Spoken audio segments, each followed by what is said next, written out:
vamos a abordar uno de los periodos más fascinantes y decisivos de la historia intelectual de Occidente. Hablamos de la transición de la Edad Media a la modernidad, pero esto no fue un simple cambio de época, fue una auténtica mutación, una transformación que cambió por completo la forma de entender el mundo y al ser humano. Veremos cómo se desmoronó una visión del universo que había durado siglos, para dar paso a la que, en buena medida, sigue siendo la nuestra. La pregunta que va a guiar todo nuestro análisis es precisamente esta: ¿cómo se desmoronó el mundo medieval? Es decir, ¿qué fuerzas, qué ideas, qué descubrimientos provocaron la quiebra de un orden que parecía eterno y dieron a luz a la modernidad?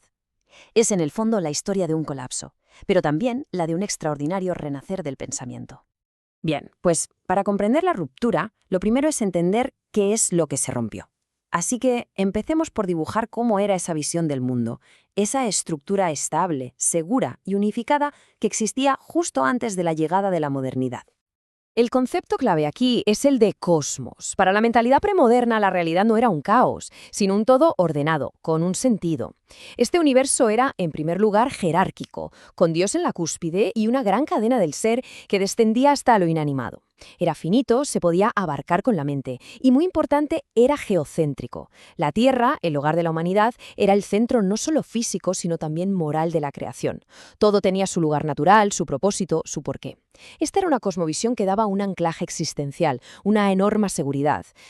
Pero claro, esta sólida estructura empezó a agrietarse. A partir del siglo XIV, una serie de fenómenos históricos e intelectuales comenzaron a desafiar, a fragmentar este orden establecido. Vamos a analizar ahora esas primeras y decisivas fisuras. Podemos señalar tres fechas, tres acontecimientos que actuaron como potentes catalizadores. En 1492, el descubrimiento de América no solo duplicó el mapa, sino que introdujo la figura inquietante de el otro, de seres humanos que no encajaban fácilmente en la narrativa bíblica. En 1517, la reforma de Lutero hizo saltar por los aires la unidad de la fe cristiana, que era la argamasa que mantenía unida a Europa. Y en 1543, la obra de Copérnico inició una revolución que, literalmente, movió la Tierra de su pedestal. Cada uno de estos eventos fue un terremoto. Los tres juntos demolieron los cimientos del viejo mundo. El primer gran movimiento que encarna este cambio es, por supuesto, el Renacimiento. Fue un renacer del interés por la antigüedad, sí, pero fue mucho más que una imitación. El verdadero motor fue el humanismo, que propuso un giro radical. Se pasa del teocentrismo medieval al antropocentrismo. Ahora se exalta la dignidad humana y la vida en la Tierra ya no se ve como un simple tránsito hacia el más allá, sino que se celebra. El nuevo ideal es el ser humano autónomo, el homo faber, el artífice de su propio destino. Si el Renacimiento resquebrajó el orden cultural, el segundo gran impacto vino del ámbito religioso. La Reforma protestante no fue solo un cisma teológico, fue un acontecimiento que redefinió la fe, la identidad y la política en Europa de una forma totalmente irreversible. El inicio simbólico de esta ruptura lo situamos en 1517. Con ese gesto, clavando sus 95 tesis en la puerta de la Iglesia, Martín Lutero puso en marcha un movimiento que terminaría con 1000 años de unidad religiosa en Occidente. Aquellas tesis no eran solo una disputa sobre las indulgencias, fueron la chispa que encendió un fuego que consumiría el viejo orden eclesiástico. El punto crucial de la revolución teológica protestante está aquí. Mientras que el catolicismo postula que la Iglesia, con sus sacerdotes y sacramentos, es una mediadora indispensable para la salvación, el protestantismo elimina esa mediación. Defiende que la fe personal, sola fides, y la lectura directa de las Escrituras, sola Scriptura, son suficientes. Y esto tuvo una consecuencia monumental. Fomentó un individualismo religioso sin precedentes y pulverizó el monopolio espiritual de Roma. Abrió la puerta a la interpretación personal y con ello a la modernidad religiosa. Y así llegamos al tercer y seguramente definitivo golpe a la cosmovisión medieval, la revolución científica. Si el Renacimiento cambió el lugar del hombre en el mundo y la Reforma su relación con Dios, la nueva ciencia cambió la naturaleza misma del mundo y del conocimiento. Esta es, posiblemente, la afirmación más vertiginosa de toda la modernidad.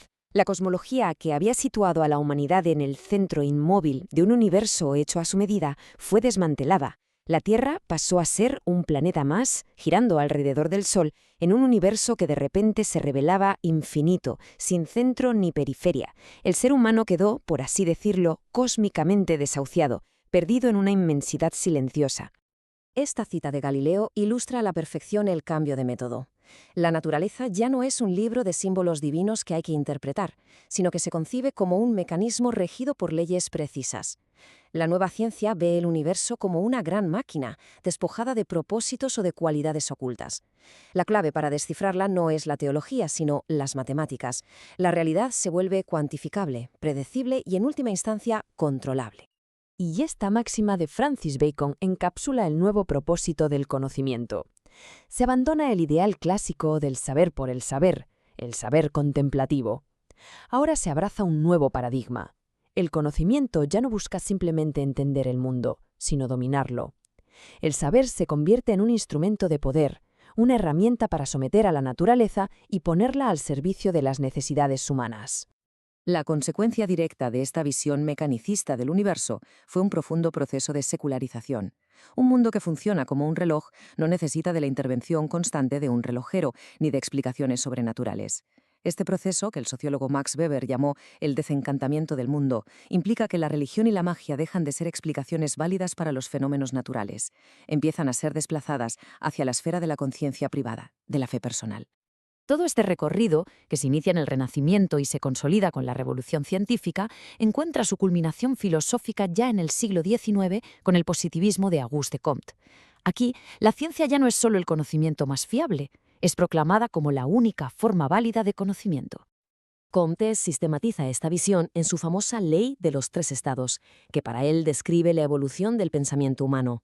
Primero, un estado teológico, donde se recurre a los dioses para explicarlo todo. Después, un estado de transición, el metafísico, que sustituye a los dioses por conceptos abstractos como la naturaleza. Y finalmente, la humanidad alcanza su madurez con el estado positivo o científico, donde la mente renuncia a buscar el porqué último de las cosas y se limita a describir el cómo a través de la observación y la formulación de leyes. Los principios de esta filosofía positiva son, por tanto, rotundos. La ciencia es la cumbre del saber. Cualquier afirmación que no pueda verificarse por la experiencia es considerada un sinsentido. La metafísica, con sus grandes preguntas sobre el ser o el alma, es declarada una actividad inútil. ¿Y qué papel le queda a la filosofía en este nuevo orden? Pues según Comte, su tarea ya no es ser la reina de las ciencias, sino una especie de coordinadora, una disciplina que organiza y critica el saber que generan las ciencias particulares. Y con esta pregunta provocadora terminamos. La filosofía, que en la Edad Media fue considerada la ancilla theologiae, la sierva de la teología, se ha convertido en la modernidad en la ancilla scientiae, la sierva de la ciencia. Esta cuestión refleja la profunda transformación del saber que hemos explorado, un debate que en muchos sentidos sigue completamente abierto en nuestros días.